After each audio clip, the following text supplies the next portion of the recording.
들은 감정은 다 멈추고 이제 난 play it cool 하나둘씩 끝내버릴 너의 show Killing me I'm not fine I'm not fine 상처뿐인걸 무너진 you and I want me the same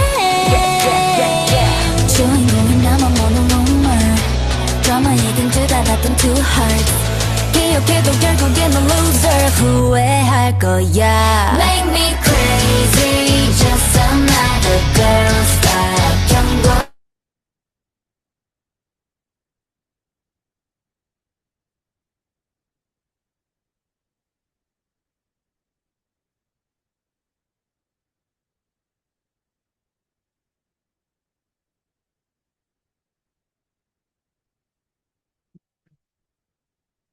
아, 여러분 안녕하세요. 지금 제 목소리 잘 들리실까요?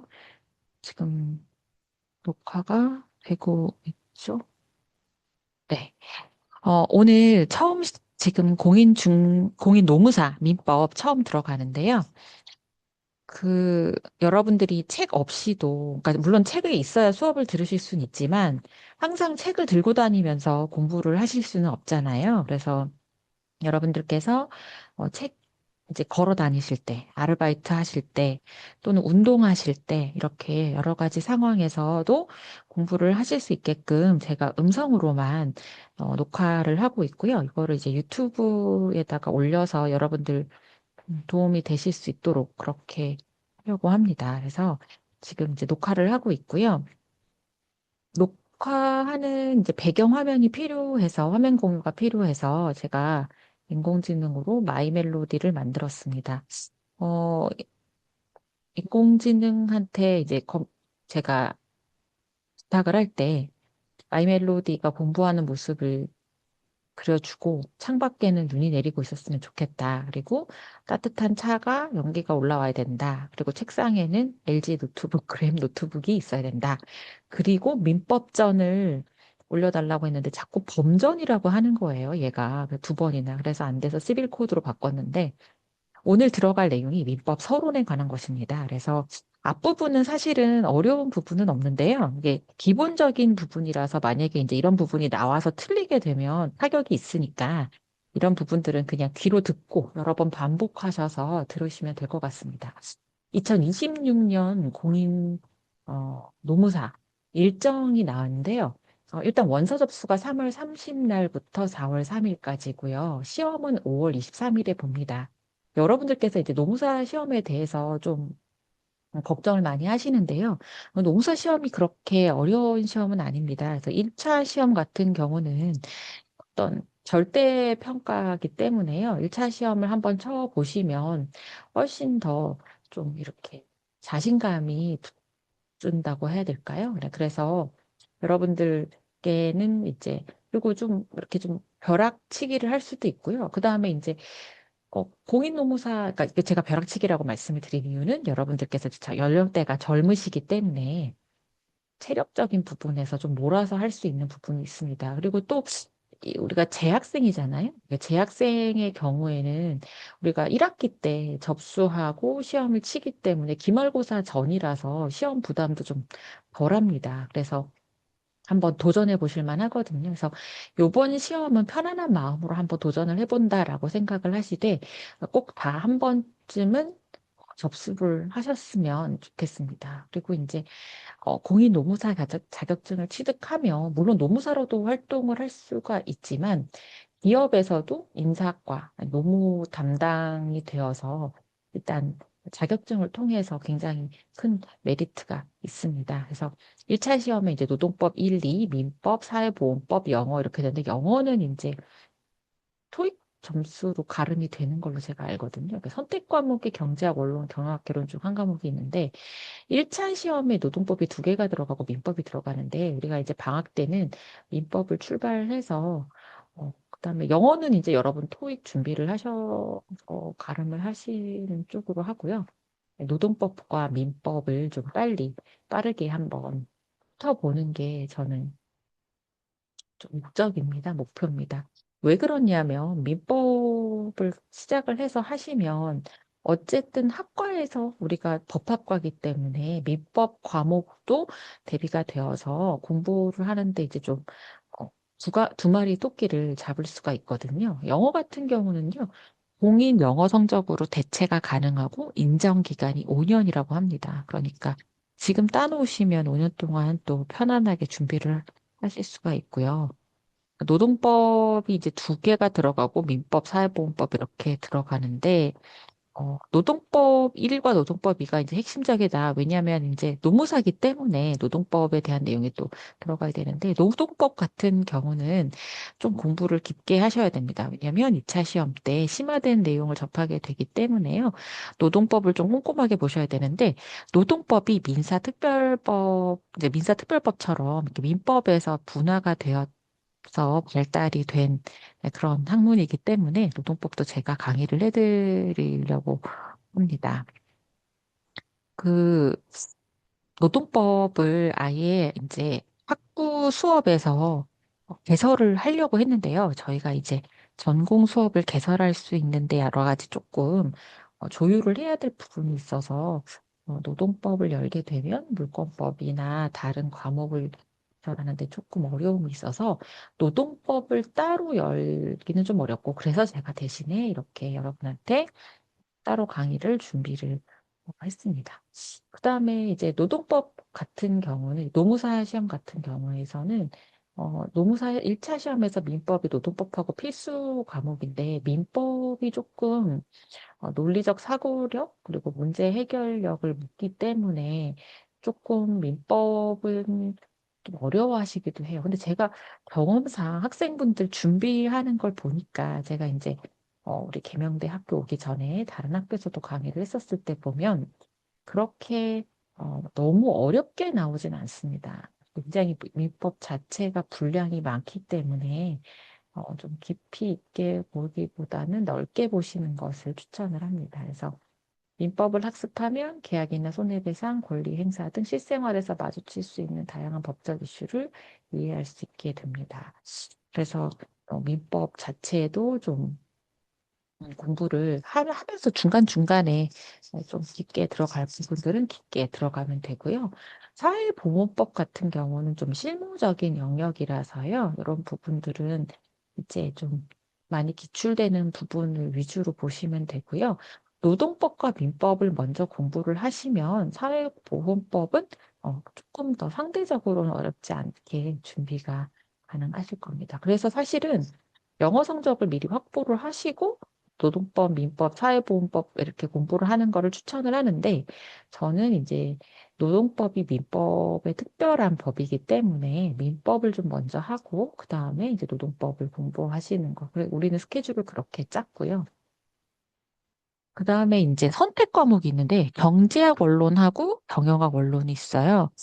이 부분에 대해서는 좀 호불호가 갈리지 않을까? 약간 생각을 하는데 경제학 원로는 이제 시장 구조, 경제 원리, 거시경제 뭐 이렇게 다루고 경영학계로는 경영 전략, 조직 관리, 인사 관리 등 이런 부분이 있는데요.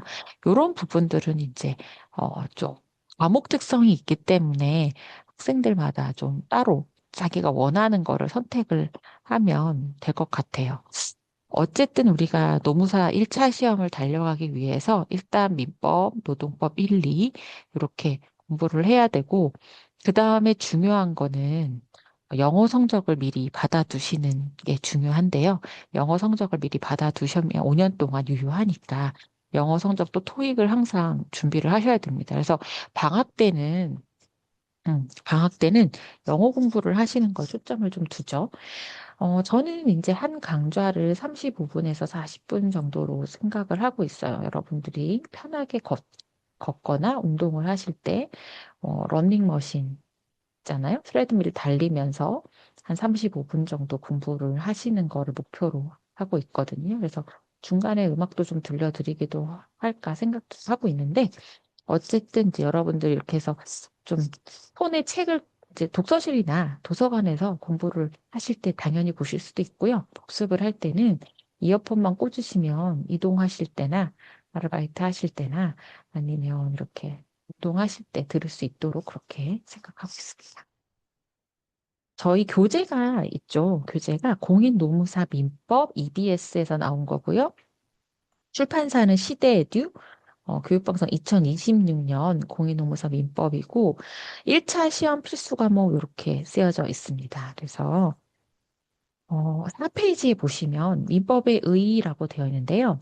형식적 민법이라는 이름의 성문법적 민법전을 가리키지만 실질적으로는 법질서 안에서의 지위에 착안해서 모든 사람들에게 일반적으로 적용되는 사법, 일반 사법을 말합니다.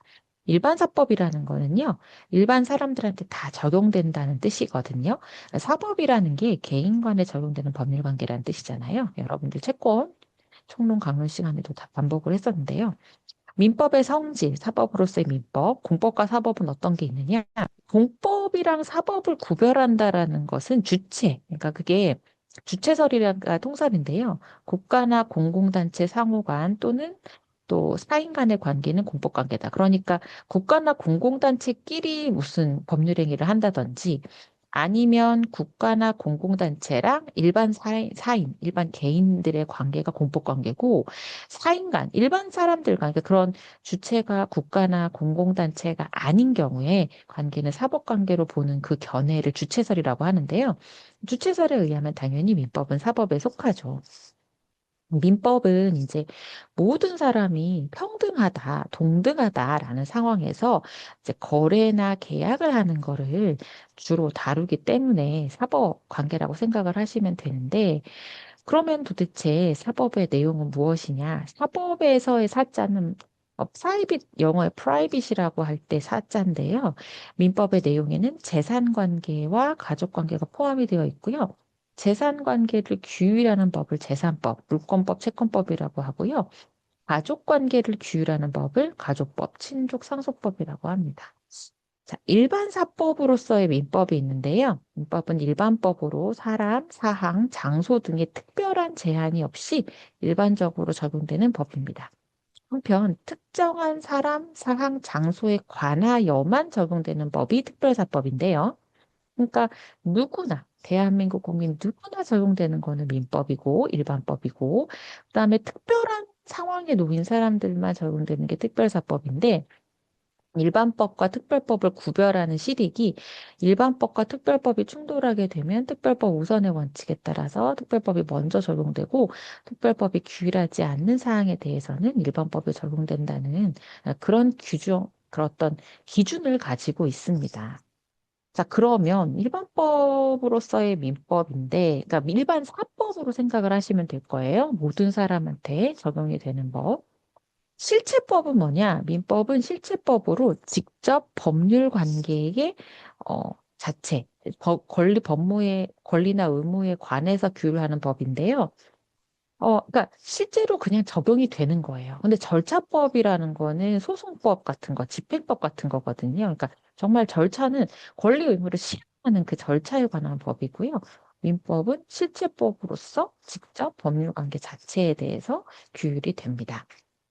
자, 그러면 민법에는 어떤 형식이 있느냐? 형식적 의미의 민법은 1958년 2월 22일 날 제정이 되어 공포되는데요. 60년 1월 1일에 시행되는 이 민법전을 의미하고요. 근데 실질적 의미의 민법이라고 하면은 민법에 관련된, 그러니까 사법에 적용되는, 그러니까 절차법을 제외한, 소수법을 제외한 모든 어떤 일반 사법을 의미하거든요. 그래서 이제 민법전에 규정이 되어 있는데 일단 사람 사이의 관계, 사인, 그러니까 일반 사람들 있잖아요. 국가나 지방 자체가 아닌 그런 사인에 관한 관계를 규율하지 않고 행정벌이나 절차법에 관한 것은 식적 의미로는 민법전에 들어있지만 실질적 의미의 민법은 아니라고 볼 수가 있습니다. 이게 좀 개념이 까다로워서 그런지 이게 조문에 나오면, 그러니까 그 지문에 나오면 틀리기 쉬운데요. 형식적 의미의 민법이지만 실질적 의미의 민법은 아닌 것도 존재한다는 거. 그래서 행정벌이 도대체 어떤 거냐? 법인의 이사, 감사, 청산인에 대한 벌칙 규정이 민법에 있어요. 왜냐면 이제 민법에 법인에 관한 규정이 있기 때문에 그렇거든요. 그리고 절차법이라는 것은 강제 이행에 관한 규정입니다. 자, 이렇게 규정이 되어 있습니다.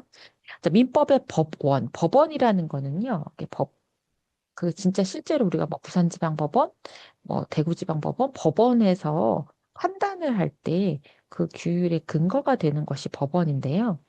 민사에 관해서 법률의 규정이 없으면 관습법에 의하고 관습법이 없으면 조리에 의한다라는 우리 민법 제1조가 법원 무엇을 가지고 판단을 할 것인가에 대한 내용이 규정이 되어 있는데요. 요 바로 법원 제1조에 대한 내용이 사실 참 중요합니다. 그래서 요 조문은 좀 중요하다라고 생각을 하시면 좋겠어요. 그래서 순서가 있잖아요. 법률의 규정이 없으면 관습법, 관습법이 없으면 조리 이렇게 흘러가는 건데요.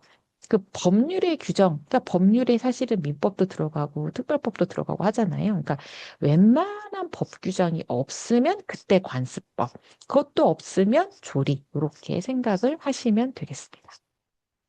일반적으로 이제 법원이라는 게 법의 존재 형식 내지 법을 인식하는 근거가 되는 자료로서의 의미다. 근데 성문법은 당연히 이제 문장이나 형식으로 표현이 된 거고 성문법이 아닌 법, 그러니까 불문법이라고 그러면 코드, 법전이 없는 걸 의미하는 거거든요. 그래서 그렇게 생각을 하시면 되고요. 이제 6면으로 넘어가서 그러면 민법 제1조가 아까 중요하다고 했는데 도대체 왜 중요하냐? 민법 제1조는 민법의 법원과 적용 순서를 정하고 있는데요. 법률, 관습법, 조리를 법원으로 인정하고요. 적용 순서적으로 법률, 법률이 없으면 관습법, 관습법도 없으면 조리에 의하도록 정하고 있습니다. 그러면 민사라는 게 도대체 뭐냐? 민사라는 거는 사법 관계, 그러니까 사람들이 같은 거를 하잖아요. 근데 하다가 이제 그런 모든 거 계약을 한다, 뭐 입양을 한다, 결혼을 한다, 이런 것들이 사실은 다 사법, 사람들 사이의 법률 관계거든요. 그러니까 이게 다 사법 관계예요. 그리고 이제 법률은 그 민법 제1조에 있어서의 법률은 형식적 의미의 법률만을 의미하는 것이 아니라 모든 법규범, 즉 성문법을 통칭합니다. 그래서 모든 법규법, 법규범, 성문법 이렇게 생각을 하시면 되고요. 그 성문 민법이라는 게 도대체 뭐냐? 그러면 글로 쓰여져 있겠죠? 법전이 있겠죠? 법전이 있는 민법을 말하는데요.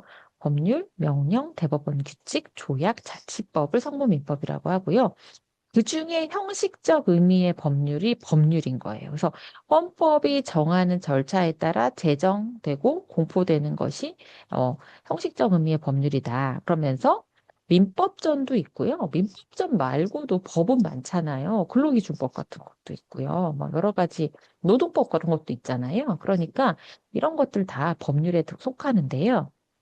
근데 이제 법 말고 명령이라는 게 있어요. 도대체 명령은 무엇이냐면 국회가 아닌 다른 국가기관이 일정한 절차를 거쳐서 제정하는 법규로서 제정권자에 따라서 대통령령, 그 대통령이 만들면 대통령령이겠죠?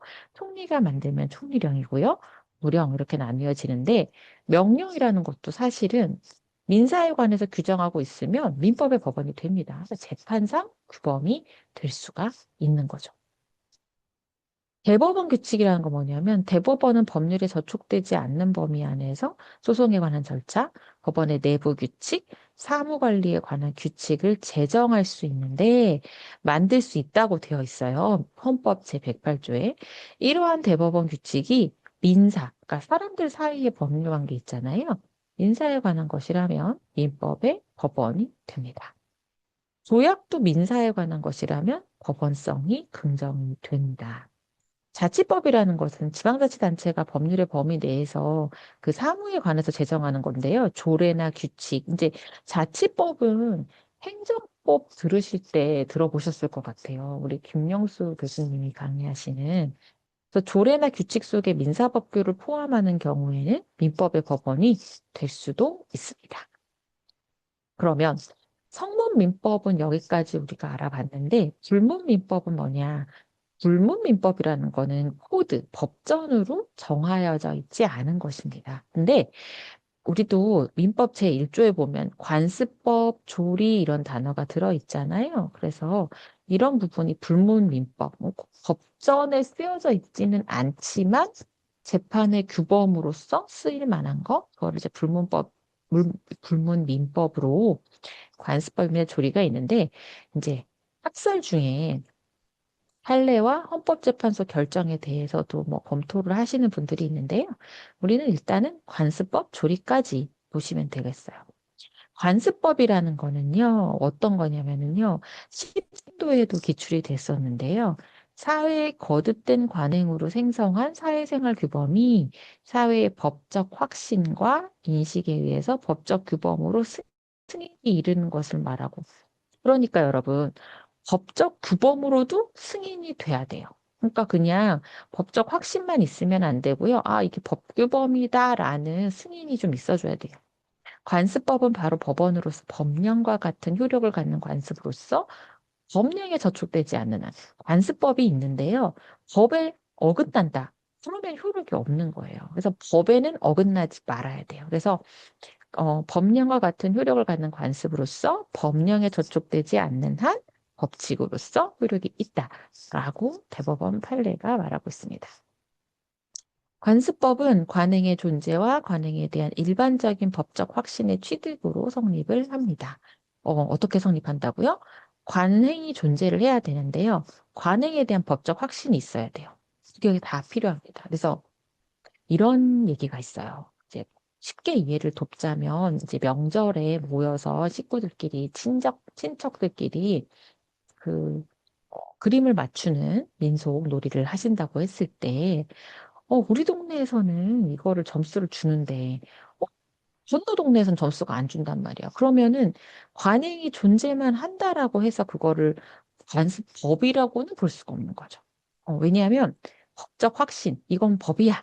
라는 확신이 모든 사람들에게 있어야 됩니다. 그래서 관습법이 성립하려면 관행의 존재와 관행에 대한 법적 확신까지 있어야 됩니다. 그러면서 요 밑에 유명한 판례가 있습니다. 이게 이제 종원의 자격을 성년 남자로만 제한하던 과거에 법이 있었는 관습법이 있었던 거예요. 아, 의뢰 종중 총회 간다고 하면은 성년 남성들만 갔던 거예요. 지금까지는. 그런데 이제 이때 제가 알기로는 이게 딸들의 반란이라고 그래서 굉장히 그때 당시에도 뉴스에도 나고 그랬는데요. 아마 종중의 재산을 처분하는 과정에서 이 종중 재산을 처분을 해서 공무원들한테 나누어 주는 그런 상황이었습니다.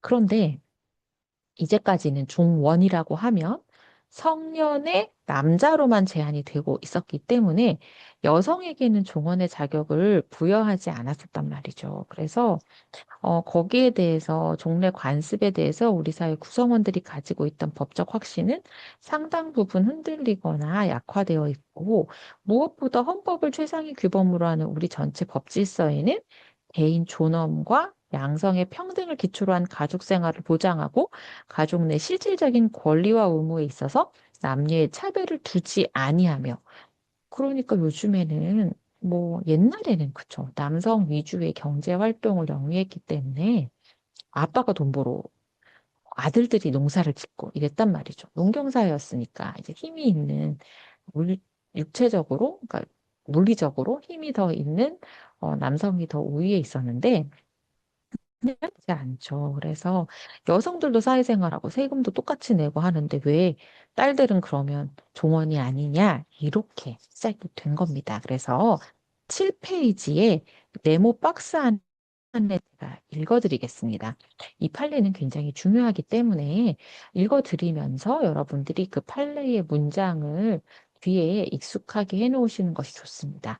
이 관습법에 대한 이 판결은요, 이 대법원 판결 2005년 7월 21일 선고 2002-1178 전원합의체 판결은요, 노무사 시험에서도 중요하지만 변호사 시험, 뭐 모든 시험에서 민법이 들어가는 모든 시험에서 다 좀 중요도가 있었던 그런 판례입니다. 제가 여러분들을 위해서 읽어볼게요. 관습법이란 사회의 거듭된 관행으로 생성한 사회생활 규범이 사회의 법적 확신과 인식에 의하여 법적 규범으로 승인 강행되기에 이른 것을 말하고 그러한 관습법은 법원으로서 그러니까 판단의 근원이 되어서 법령에 저촉되지 아니하는 법칙으로서 효력이 있는 것이고 또 사회의 거듭된 관행으로 생성한 어떤 사회생활 규범이 법적 규범으로 승인되기에 이르렀다고 하기 위하여는 헌법을 최상위 규범으로 하는 전체 법질서에 반하지 아니하는 것으로서 정당성과 합리성이 있다고 인정될 수 있는 것이어야 하고 그렇지 아니한 사회생활 규범은 비록 그것이 사회의 거듭된 관행으로 생성된 것이라고 할지라도 이를 법적 규범으로 삼아 관습법으로서 효력을 인정할 수는 없다. 사회의 거듭된 관행으로 생성된 사회생활 규범이 관습법으로 승인이 되었다 하더라도 사회 구성원들이 그러한 관행의 법적 구속력에 대하여 확신을 갖지 않게 되었다거나 사회를 지배하는 기본적 이념이나 사회 질서의 변화로 인하여 그러한 관습법을 적용하여야 할 시점에 있어서의 전체 법 질서에 부합하지 않게 되었다면 그러한 관습법은 법적 규범으로서 효력이 부정될 수밖에 없다. 네, 그러니까 예전에는 종원의 자격을 성년 남자한테 준 거예요. 근데 그때는 다 그거를 받아들였던 거예요. 그게 법이다라고 생각을 하셨었어요. 그런데 사회가 바뀌었죠. 시대가 바뀌었죠. 시간이 많이 흘렀죠. 그래서 여기 교과서에 보시면, 교재에 보시면, 사회 구성원들이 그러한 관행의 법적 구속력에 대해서 확신을 갖지 않게 되었다거나, 사회를 지배하는 기본적 이념이나 사회 질서의 변화로 인하여 그러한 관습법을 적용하여야 할 시점에 전체 법 질서랑 부합하지 않는다면, 그럼 이제 효력은 없다. 이제 안 지켜도 된다라는 거죠.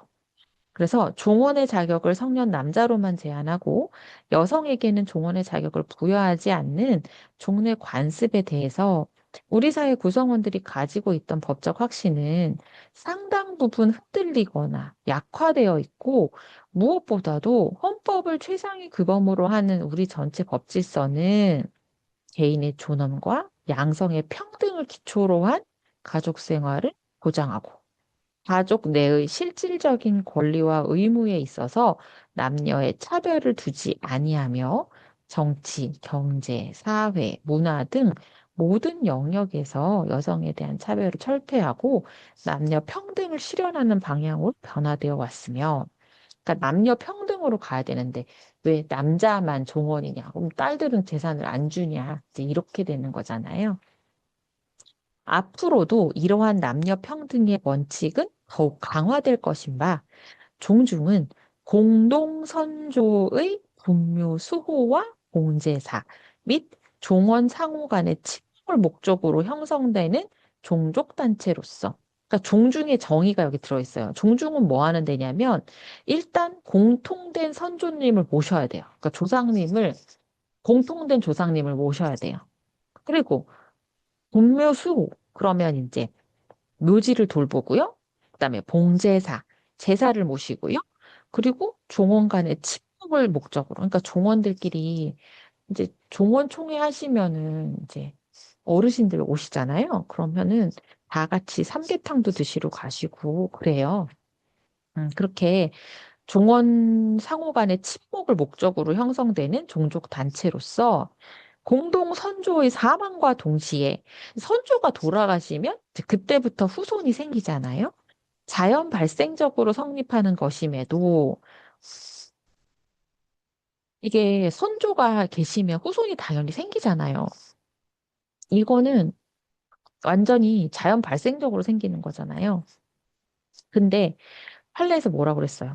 공동 선조의 후손 중 성년 남자만을 종중의 구성원으로 하고 여성은 종중의 구성원이 될 수 없다는 종래의 관습은 공동선조의 분묘 수호와 봉제사 등 종중의 활동에 참여할 기회를 출생에서 비롯되는 성별만에 의하여 생리적으로 부여하거나 원천적으로 박탈하는 것으로서 위와 같이 변화된 우리 전체 법 질서에 부합하지 아니하여서 정당성과 합리성이 있다고 할 수 없으므로 종중 구성원의 자격을 성년 남자만으로 제한하는 종래 관습법은 더 이상 법적 효력을 가질 수 없게 되었다. 종중이란 공동선조의 분묘 수호와 제사 및 종원 상호 간의 친목 등을 목적으로 하여 구성되는 자연 발생적인 종족 집단이므로 종중의 이러한 목적과 본질에 비추어 볼 때 공동선조의 성과 본을 같이 하는 후손은 성별의 구별 없이 성년이 되면 당연히 구성원이 된다고 보는 것이 뭐에 합당하다? 조리에 합당하다. 이 마지막 단락이 시험에 나왔습니다. 다시 읽어드릴게요. 종중이란 공동선조의 분묘 수호와 제사 및 종원 상호 간의 친목 등을 목적으로 하여 구성되는 자연 발생적인 종족 집단이므로 종중의 이러한 목적과 본질에 비추어 볼 때 공동선조와 성과 본을 같이 하는 후손은 성별의 구별 없이 성년이 되면 당연히 그 구성원이 된다고 보는 것이 조리에 합당하다. 이것이 조리에 합당하다라는 것이 바로 판례의 견해였습니다. 자, 그러면 살면으로 넘어가셔서요. 관습법과 사실인 관습의 차이, 이게요, 과거에는 좀 나왔어요. 기출 보시면 알지만 05년도 나왔는데요. 법적 확신이 있어야지 관습법이라고 했잖아요. 근데 법적 확신이 없으면 사실인 관습에 머무르는 것입니다. 자, 교재를 제가 읽어드릴게요. 법적 확신의 유무, 사실인 관습은 사회의 관행에 의하여 발생한 사회생활 규범인 점에서 관습법과 같으나 사회의 법적 확신이나 인식에 의하여 법적 규범으로서 승인된 정도에는 이르지 않은 것이다. 이게 판례 문구고요. 그대로 기출이 되었습니다. 법적 효력, 관습법. 관습법은 바로 법원으로서 법령과 같은 효력을 갖는 관습으로서 법령에 저촉되지 않는 한 법칙으로서의 어, 효력이 있는 것이다. 근데 사실인 관습은 뭐냐? 사실인 관습은 법령으로서 효력은 없어요. 그냥 단순한 관행이에요. 그래서 법률 행위의 당사자 의사를 보충함에 그칩니다. 그래서 사실인 관습은 사적 자치가 인정되는 분야, 그 분야의 재정법이 주로 임의 규정인 경우에는 법률 행위의 해석 기준으로서 또는 의사를 보충하는 기능으로서 이를 재판의 자료로 할 수 있다. 그 분야의 재정법이 주로 강행 규정일 경우에는 강행 규정 자체의 결함이 있거나 강행 규정 스스로가 관습에 따르도록 위임한 경우 등 외에는 법적 효력을 부여할 수 없다. 이렇게 생각을 하시면 되고요. 관습법은 당사자의 주장, 입증을 기다림이 없이 법원이 직권으로 확정을 하여야 되는데요. 관습은 그 존부 자체도 명확하지 않을 뿐만 아니라 관습이 사회의 법적 확신이나 법적 인식에 의하여 법적 규범으로까지 승인되었는지 여부를 가리기에는 더욱 어려운 일이기 때문에 법원이 이를 알 수 없는 경우 결국은 당사자가 이를 주장하고 입증할 필요가 있습니다. 그러니까 관습법 같은 경우는 법원이 이걸 모른다라고 하면 당사자가 주장하고 입증해야 되고요. 사실인 관습은 그 존재, 그 사실인 관습이 있다라는 그 존재 자체를 당사자가 주장하고 입증해야 됩니다. 근데 요 사실인 관습에 대한 내용이 15년도에 기출이 되었죠. 조리라는 게 이제 뭐냐면 조리가 시험에 나온 적은 없는데 조리라는 단어를 학생분들이 많이 어려워하시거든요. 조리라는 것은요. 사물의 본성, 자연의 이치를 말하고요. 경험칙, 사회 통념, 법의 일반 원칙으로 표현이 됩니다. 조리가 법원인지에 대해서는 학설의 대립이 있는데요. 판례는 섭외적 사건에 관해서 왜곡법규가 적용되는 경우 법원에 관한 민사상 대원칙에 따라서 왜곡법률, 왜곡관습법, 조리의 순으로 법원이 된다라고 판단을 한 적이 있습니다. 아, 그리고 판례는요, 불문법 국가인 영미법계 국가에서는 판례를 중요한 법원으로 보는데 성문법계 국가에서는 판례의 법원성에 대해서 견해의 대립이 있습니다. 그러니까 영미법계 국가에서는 케이스 스터디라고 해서 그 개별 사안, 개별 판례의 내용을 되게 중시하거든요. 근데 이제 성문법계 국가, 우리나라가 성문법계 국가잖아요. 법전이 있고요. 코드가 있죠. 거기서는 판례 법원성에 대해서 견해 대립이 좀 있습니다. 한마디로 판례를 법원으로 볼 거냐에 대해서 인정을 할 건지 말 건지에 따라서 좀 문제가 될 수 있다라는 거죠. 근데 이제 헌법재판소에서는요, 법원 기타 국가기관과 지방자치단체를 기속하기 때문에 헌법재판소 결정은 그래서 결정 내용이 민사에 관한 것인 한 민법의 법원으로 된다라고 헌법재판소 결정에 있어서는 그렇게 지금 되어 있는데요. 어, 오른쪽으로 넘어오셔가지고요. 민법의 기본 원리 이렇게 해서 근대 민법의 기본 원리, 근대 민법이라는 거는 이제 왕이 있던 시절에서 법이 있는 시대로 넘어온 거잖아요. 그러니까 소유권이 절대적이죠. 그러니까 사유재산을 존중해야 되는 거죠. 계약은 자유롭게 체결할 수 있고요. 그 다음에 잘못한 사람이 책임이 지는 거예요. 그래서 과실 책임의 원칙 이렇게 세 가지 특징이 있고요. 근데 이제 근대 민법만으로는 우리 민법이 좀 한계가 있는 거예요. 그래서 이거를 수정을 해서 소유권이 절대적이다라는 원칙이 이제 소유권은 공공에 맞춰서 써야 된다. 그러니까 이게 자기 물건이라고 해서 너무 막 공익성 같은 것도 다 무시하고 그렇게 쓰지 말아라. 그래서 소유권 공공의 원칙, 그다음에 계약 자유의 원칙이긴 한데 계약도 이제 막 누구나 계약을 체결하면은 계약 자유 원칙이 보장되는 거 아니야? 근데 이제 계약이 공정해야 된다. 그다음에 과실 책임의 원칙이라는 건 잘못한 사람이 책임지는 구조인데 무과실 책임의 원칙으로 이제 이렇게 현대 민법이 좀 수정되는 경향이 있는데요. 무과실 책임이라는 거는 일부 특별한 법에 이제 적용이 되어 있고요. 무과실 책임의 원칙 자체를 다 이렇게 관철하진 않습니다. 우리 민법은 과실책임의 원칙이 기본입니다. 자, 핵심 문제 보겠습니다. 관습법과 사실인 관습에 관한 설명으로 옳지 않은 것은 이걸 물어보는 거죠. 만약에 다툼이 있으면 판례를 따르세요 하고서 변리사 시험에 2017년 기출됐던 부분입니다. 왜 우리는 변리사 시험 문제까지 봐야 되느냐? 변리사 시험을 내는 사람이랑 노무사 시험을 내는 사람이 같습니다. 그렇죠? 출제위원들이 거의 비슷하게 겹치기 때문인데요. 자, 그래서 변리사 시험 문제도 우리가 노무사 시험 범위와 겹친다면 봐두는 것이 좋습니다. 자, 동그라미 1번. 관습법은 법원으로서 법령에 저촉되지 않는 한 법칙으로서의 효력이 있다. 법령이 위반되지 않으면 관습법도 법원은 맞죠. 민법 제1조에 있으니까요. 동그라미 2번. 미등기 무허가 건물의 매수인은 그 건물인데 등기를 안 한 거예요. 그래서, 근데 그걸 산 사람은 소유권 이전 등기를 격려하지 않으면 건물의 소유권을 취득할 수 없지만 소유권을 준하는 관습법상 물건이 인정될 수는 있다라는 것이 틀린 질문입니다. 왜냐면요. 우리나라는요. 소유권 이전 등기를 해야지 소유권을 인정을 해줘요. 그래서 소유권에 준하는 관습법상 물건이라는 것도 없어요. 그래서 소유권 이전 등기를 격려하지 않는 한 건물의 소유권을 취득할 수 없고 소유권에 준하는 관습상의 물건이 있다고도 할 수 없기 때문에 법률상 지위를 인정하기 어렵다. 헌법상의 현행법상 사실상의 소유권이라고 하는 포괄적인 권리는 없다라는 거죠.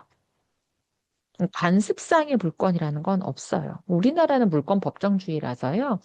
물건은 법에 정해져 있는 대로 그렇게 그것만 존재하거든요. 이런 표현이 나오면 틀린 겁니다.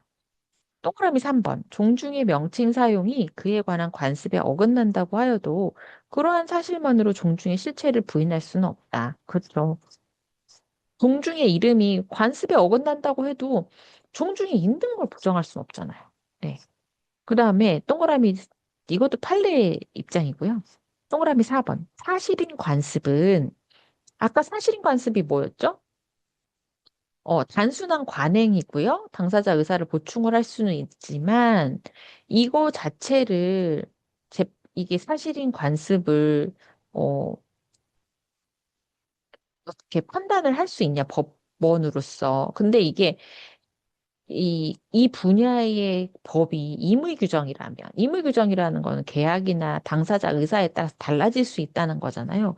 그렇다면 법률 행위 해석 기준으로서, 그러니까 해석하는 기준이나 의사를 보충하는 기능으로서는 재판의 자료를 항상 할 수 있다, 쓸 수 있다라고 했거든요. 그리고 그, 이 사실인 관습에서도요, 이게 지금 8페이지에 있는 내용인데요. 재정법이 주로 강행 규정이다. 그러니까 법이 존재를 하는데 꼭 이렇게 지켜야만 해라는 강행 규정이라면 이 강행 규정 자체에 결함이 있다든지 강행 규정 스스로가 관습에 따르도록 위임을 한 경우 외에는 법적 효력을 부인할 수가 없어요. 그러니까 강행 규정이라는 건 사실이 관습 앞에 법이 존재한다는 거잖아요. 엄연히. 그런데 이 법이 잘못됐거나 아니면 이 법에서 야, 관습에 따라라 라고 하지 않는 한은 강행 규정이 우선한다라는 것이죠. 그래서 다시 문제로 오셔서 동그라미 4을 보시면 사실인 관습은 사적 자치가 인정되는 분야의 재정법이 임의 규정이다. 아까 보셨지만 임의 규정이라고 하면 임의 규정이라는 내용이 어디 있었냐면요. 8면에 양가로 3번에 동그라미 2번에 니은에 있어요. 그러니까 임의 규정이라는 거는 법률 행위의 해석 기준이 될 뿐이거든요. 그래서 이걸 재판의 자료로는 이 재판의 자료로 할 수가 있죠. 그 다음에 동그라미 5번. 재정법규와 배치되는, 그러니까 반대되는 사실인 관습의 효력을 인정하려면 그러한 관습을 인정할 수 있는 당사자의 주장과 증명이 있어야 되고요. 그 관습이 임의 규정에 관한 것인지 여부를 판단을 해야 된다는 것이 판례 입장입니다. 그래서 나머지를 모르더라도 2번이 명확하게 틀렸기 때문에 답을 고를 수가 있었습니다. 오늘 첫 시간인데요. 첫 시간 9페이지까지 여러분 같이 공부를 해봤습니다. 여러분 어떠셨는지 모르겠는데 이런 식으로 앞으로 이제 이어서 나가려고 합니다. 여러분 수고 많으셨고요. 제가 짬짬이 녹화를 해서 유튜브에 올리도록 하겠습니다. 여러분 감사합니다. 좋은 하루 보내세요.